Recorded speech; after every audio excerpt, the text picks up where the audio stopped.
अब कश्मीर में हमारे जवानों के ऊपर कोई पाकिस्तान परस्त आतंकवादी हमला करने का दुस्साहस नहीं कर सकता है, क्योंकि उसे मालूम है हमला करेंगे तो फिर राम नाम सत्य है, तय है। कांग्रेस के एक नेता का बयान आपने पढ़ा होगा अभी, वो पाकिस्तान की तारीफ कर रहे थे। क्या पाकिस्तान की तारीफ होनी चाहिए क्या?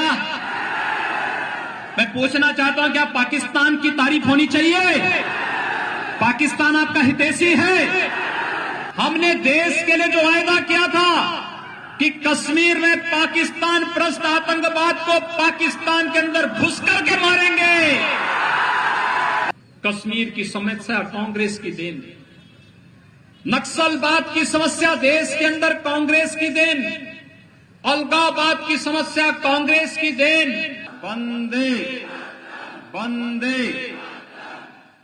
मैं सचमुच आप सभी अरवल वासियों का हृदय से अभिनंदन करता हूं, आपका स्वागत करता हूं। याद करिए, नीतीश जी के सत्ता में आने के पहले बिहार की स्थिति क्या थी? बिहार के नौजवानों के सामने पहचान का संकट था। बिहार के अंदर नक्सलवाद चरम पर बोल रहा था।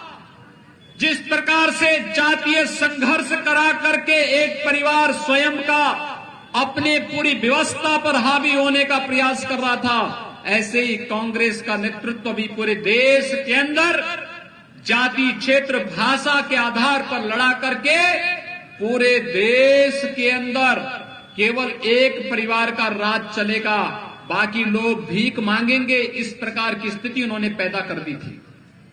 कश्मीर की समस्या कांग्रेस की देन, नक्सलवाद की समस्या देश के अंदर कांग्रेस की देन, अलगाववाद की समस्या कांग्रेस की देन।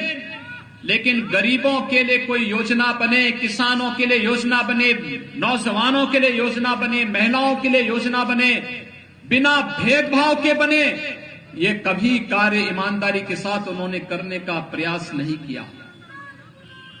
भाइयों बहनों, ये कार्य प्रारंभ हुआ जब प्रधानमंत्री के रूप में 2014 में नरेंद्र मोदी जी देश के प्रधानमंत्री बनते हैं। आपने देखा होगा, प्रधानमंत्री बनते ही मोदी जी ने सबसे पहला काम किया गरीबों का खाता खुलवाने का, जनधन अकाउंट खोलने का। प्रधानमंत्री मोदी जी ने दूसरा कार्य किया, हर घर को शौचालय उपलब्ध कराने का स्वच्छ भारत मिशन में 2 अक्टूबर 2014 में प्रारंभ किया। तीसरा कदम उठाया, गरीबी रेखा के नीचे जीवन यापन करने वाले परिवार को एक एक आवास उपलब्ध कराएंगे। चौथा काम किया, हर गरीब के घर में रसोई गैस का सिलेंडर पहुंचाने का। पांचवा काम किया, हर गरीब को उपलब्ध करवाने का। छठा काम किया, नेशनल पोर्टेबिलिटी के माध्यम से हर गरीब को राशन कार्ड की सुविधा का लाभ देने, और बिहार का नौजवान अगर कार्ड बिहार के अंदर बनाया है, वह चाहता है कि राशन कार्ड में उसे मुंबई में और बेंगलोर में राशन मिले। प्रधानमंत्री मोदी जी ने संभव बना दिया है कि नेशनल पोर्टेबिलिटी के माध्यम से राशन की सुविधा। मोदी जी ने एक काम और किया, आयुष्मान भारत में हर गरीब को 5 लाख रुपए सालाना स्वास्थ्य बीमा का कवर देने का कार्य भी प्रधानमंत्री मोदी जी ने किया। और प्रधानमंत्री मोदी जी ने हर किसान को 2,000 रुपए, 6,000 रुपए सालाना देने का कार्य भी अगर किसी ने क्या, प्रधानमंत्री मोदी जी ने प्रधानमंत्री किसान सम्मान निधि में दिया। भाइयों बहनों, मैं पूछना चाहता हूं, कांग्रेस, राजद और भाकपा माले के प्रत्याशियों से पूछिए, उन्होंने अपने शासन काल में गरीबों के लिए क्या किया। ये मकान अगर वे देते तो मोदी जी को घोषणा करने की स्थिति नहीं आती।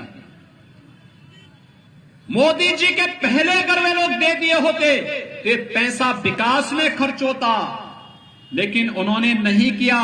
मोदी जी ने विकास भी किया है, गरीबों के कल्याण का मार्ग भी प्रशस्त किया है, और इसलिए मोदी जी के नेतृत्व में भारत आज एक भारत श्रेष्ठ भारत बन रहा है। इस एक भारत श्रेष्ठ भारत के लिए बिहार के अंदर नीतीश कुमार जी के नेतृत्व में सरकार बननी आवश्यक है। दूसरा, भाइयों बहनों, हम हमेशा कहते थे कि रामलला हम आएंगे, मंदिर वहीं बनाएंगे। बोलते थे ना, बोलते थे ना। राम मंदिर में बाधा कौन था? कांग्रेस, राजद, भाकपा माले, यही लोग तो राम मंदिर के निर्माण में बाधक थे। हमने तो जो कहा, मोदी जी ने 5 अगस्त को अयोध्या में आकर के भगवान राम के भव्य मंदिर निर्माण का भी मार्ग प्रशस्त कर दिया है। हमने देश के लिए जो वायदा किया था कि कश्मीर में पाकिस्तान प्रस्त आतंकवाद को पाकिस्तान के अंदर घुस करके मारेंगे और अयोध्या में राम मंदिर का निर्माण, हमने जो कहा वो कर दिया है। भाइयों बहनों, हमने विकास भी कराया है, आस्था का सम्मान भी किया है और बीमारी से देश की 135 करोड़ जनता को बचाने का भी काम किया है। लेकिन कांग्रेस में, आपने कांग्रेस के एक नेता का बयान पढ़ा होगा अभी, कांग्रेस के एक नेता का बयान आपने पढ़ा होगा अभी। वो पाकिस्तान की तारीफ कर रहे थे। क्या पाकिस्तान की तारीफ होनी चाहिए क्या? मैं पूछना चाहता हूं, क्या पाकिस्तान की तारीफ होनी चाहिए? पाकिस्तान आपका हितैषी है? फिर कांग्रेस के नेता पाकिस्तान के पक्ष में क्यों बोल रहे हैं?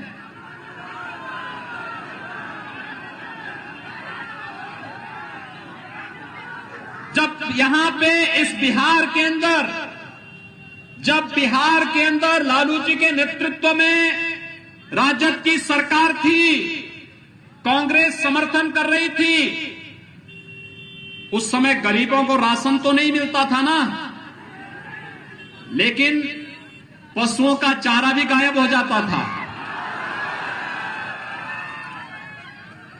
यानी मनुष्य की बात तो दूर, जो लोग पशुओं तक को न छोड़ते हो, तो भाइयों बहनों, क्या वे वोट पाने के अधिकारी हैं क्या?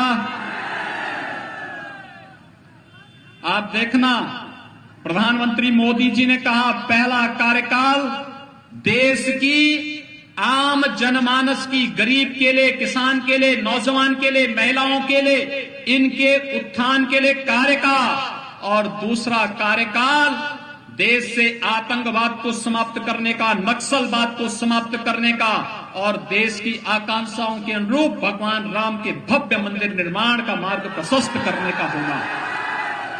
हो रहा है ना? कश्मीर में धारा 370 समाप्त हो गई ना। अब कश्मीर में हमारे जवानों के ऊपर कोई पाकिस्तान प्रस्त आतंकवादी हमला करने का दुस्साहस नहीं कर सकता है, क्योंकि उसे मालूम है हमला करेंगे तो फिर राम नाम सत्य है, तय है।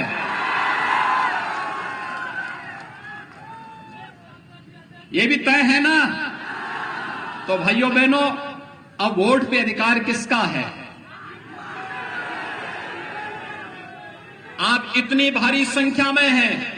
देखिए, मैं सच बताऊं, जब मैं आज सुबह लखनऊ से चला था, मुझे वहां पे एक सज्जन ने पूछा कि कितनी भीड़ होगी। मैंने कहा, यार देखो, कोरोना कालखंड है, 2000-2500 की भीड़ रहेगी। यहां पे मैं देख रहा हूं 25-30 हजार की भीड़ आ गई है। अगर ये 25-30 हजार की भीड़ अपना मोबाइल फोन लेकर के पूरे बिहार के अंदर घनघनाना प्रारंभ कर देगी कि एनडीए के प्रत्याशी जहां भी हैं, नीतीश जी के नेतृत्व में, सुशील मोदी जी के नेतृत्व में, भारतीय जनता पार्टी, जदयू, हम और वीआईपी पार्टी से जुड़े हुए जितने भी प्रत्याशी हैं, जिन्हें एनडीए ने अधिकृत प्रत्याशी बनाया है, ये जहां से भी चुनाव लड़ रहे हैं, इन्हीं को वोट देना है। तो भाइयों बहनों, 3/4 से अधिक वोटों से भारतीय जनता पार्टी और जदयू से जुड़े हुए इस गठबंधन से जुड़े हुए प्रत्याशी 3/4 से अधिक संख्या में बिहार के अंदर चुनाव जीत करके जाएंगे और भारी संख्या में फिर से नीतीश कुमार जी के नेतृत्व में बिहार के अंदर सरकार बनेगी। क्या ये काम करेंगे? तैयार हैं? दीपक जी ने जो बात कही, क्या उसके लिए तैयार हैं? तो जरूर आप सबसे मेरी अपील है,